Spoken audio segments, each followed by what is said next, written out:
अस्सलाम वालेकुम viewers, my name is Ali Haider advocate और आज हम देखेंगे कि किस तरह प्रैक्टिकली वे में हमारे मुल्क का जो क्रिमिनल सिस्टम है किस तरह रन करता है। ठीक है, जैसे ही कोई ऑफेंस कमिट होता है, जैसे ही कोई जुर्म होता है तो सबसे पहले हम पुलिस को इन्फॉर्म करते हैं। पुलिस उनमें दो चीज़ें देखती है, आया कि वो ऑफेंस कॉग्निजिबल है या नॉन कॉग्निजिबल है। अगर ऑफेंस कॉग्निजिबल है, कॉग्निजिबल ऑफेंस क्या होते हैं? ऐसे ऑफेंसेस जो बहुत सीरियस किस्म के ऑफेंसेस होते हैं जिनमें पुलिस बग़ैर वारंट के अरेस्ट भी कर सकती है, बग़ैर वारंट के इन्वेस्टिगेशन भी कर सकती है। ये मतलब मर्डर हो गया, डकैती हो गई, अगवा बराए तवान हो गया। इस तरह के जो सीरियस किस्म के ऑफेंसेस होते हैं हम उसे कॉग्निजिबल ऑफेंस कहते हैं और ऐसे ऑफेंसेस की जो सज़ा है 10 साल से ज़्यादा होती है। ठीक है, अगर कॉग्निजिबल ऑफेंस हुआ है तो पुलिस FIR दर्ज करेगी, जिसे हम कहते हैं फ़र्स्ट इंफॉर्मेशन रिपोर्ट।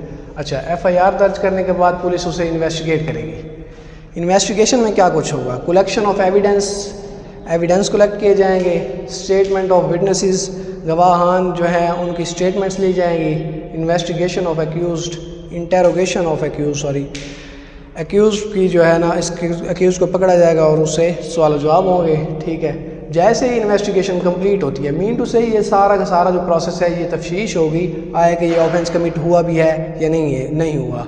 अगर हुआ है तो किसने किया है, एक्यूज़ ने किया है या किसी और ने किया है, ये सारी इस तफ्तीश में शामिल होगा। ठीक है, इन्वेस्टिगेशन जब कंप्लीट हो जाती है फिर उसके बाद दो चीज़ें होती हैं, या तो उसने एक्यूज़ ने कमिट किया होता है ऑफेंस जिस पे इल्ज़ाम है, या तो उसने वो जुर्म किया होता है या फिर नहीं किया होता। दो चीज़ें होती हैं। अगर उसने जुर्म किया है तो पुलिस उसे अरेस्ट कर लेगी। Offence committed by accused, then police arrest the accused. ठीक है, अगर पुलिस उसे अरेस्ट कर लेती है फिर 24 घंटे के अंदर पुलिस ने उसे मजिस्ट्रेट के सामने पेश करना होता है।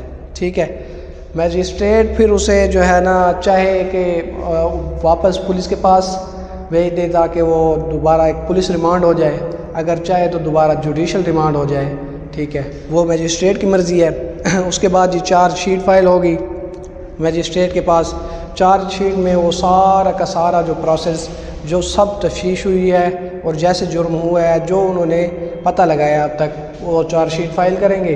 उसके बाद जी ट्रायल शुरू हो जाएगा। अच्छा, अब हम आते हैं फॉर एग्ज़ाम्पल ऑफेंस नहीं कमिट हुआ, यहाँ आते हैं, इन्वेस्टिगेशन कंप्लीट की। ठीक है, उसके बाद पता चला जो जुर्म हुआ है वो इस बंदे ने किया ही नहीं है, offence not committed by accused. फिर क्या होगा? फिर केस क्लोज़ हो जाएगा। ठीक है, पुलिस केस क्लोज़ करके मजिस्ट्रेट के पास पेश कर देगी। ठीक है, उसके बाद फिर ट्रायल शुरू हो जाएगा।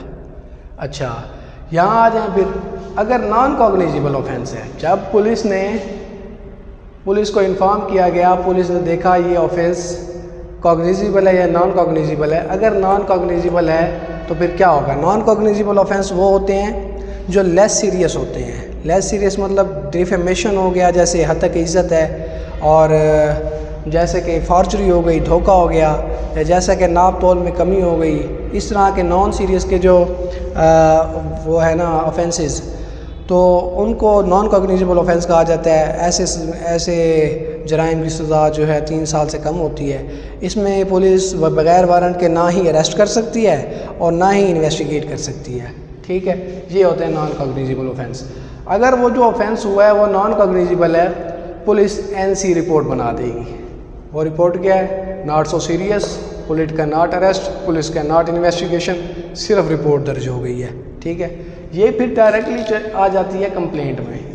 ठीक है, अच्छा यहाँ तक हो गया। अगर ये NCR रिपोर्ट बनती है तो फिर ये प्राइवेट कंप्लेंट में चला जाता है। अच्छा, ये तो हो गया ना NC रिपोर्ट। अगर इससे पहले जैसे ही ऑफेंस कमिट हुआ था तो जो कंप्लेंट है, पुलिस को इन्फॉर्म करने की बजाय डायरेक्टली मजिस्ट्रेट के पास कंप्लेंट दर्ज करा दी जाए, तो मजिस्ट्रेट क्या करेगा? मजिस्ट्रेट देखेगा आया कि ये जो कंप्लेंट है ये क्रिमिनल है या सिविल है। अगर तो ये क्रिमिनल कंप्लेंट है तो फिर पुलिस को ऑर्डर किया जाएगा कि आप जाएं FIR भी करें और इनकी इन्वेस्टिगेशन भी करें। अगर पुलिस को ऑर्डर हो जाता है FIR का और इन्वेस्टिगेशन का, तो फिर नेक्स्ट जो सारा प्रोसेस है वो ये चलेगा जो हम पीछे पढ़ के आ रहे हैं। ठीक है, अगर वो सिविल कंप्लेंट है तो उसकी मजिस्ट्रेट इंक्वायरी करेगा, मजिस्ट्रेट इंक्वायरी करेगा, विटनेसेस को एग्जामिन किया जाएगा, ठीक है। उसमें फिर दो चीज़ें हैं, अगर मजिस्ट्रेट देखता है कि कोई ग्राउंड्स ही नहीं है तो नेक्स्ट प्रोसीडिंग्स के तो कंप्लेंट डिसमिस हो जाएगी। अगर कोई ग्राउंड्स बनते हैं तो इशू ऑफ प्रोसेस होगा, समन्स भेजा जाएगा अक्यूज़्ड को, ठीक है। अगर वो समन्स बुलाने पे नहीं आता तो फिर उसके ख़िलाफ़ वारंट जारी हो जाएंगे गिरफ्तारी के, ठीक है। अगर वो नहीं आता वारंट ऑफ अरेस्ट जारी हो जाएंगे। अच्छा, अगर वो अरेस्ट भी नहीं होता, कहीं छुप जाता है, कहीं भाग जाता है, फिर उसको भगोड़ा करार दे दिया जाएगा, ठीक है। अच्छा, उसे भगोड़ा करार दे दिया जाएगा और उसकी जो प्रॉपर्टी है वो जब्त की जाएगी। और अगर वो समन्स भेजने पे आ जाता है, अगर अक्यूज़्ड अपीयर हो जाता है और बेल करा लेता है, फिर नेक्स्ट ट्रायल चलेगा, ठीक है।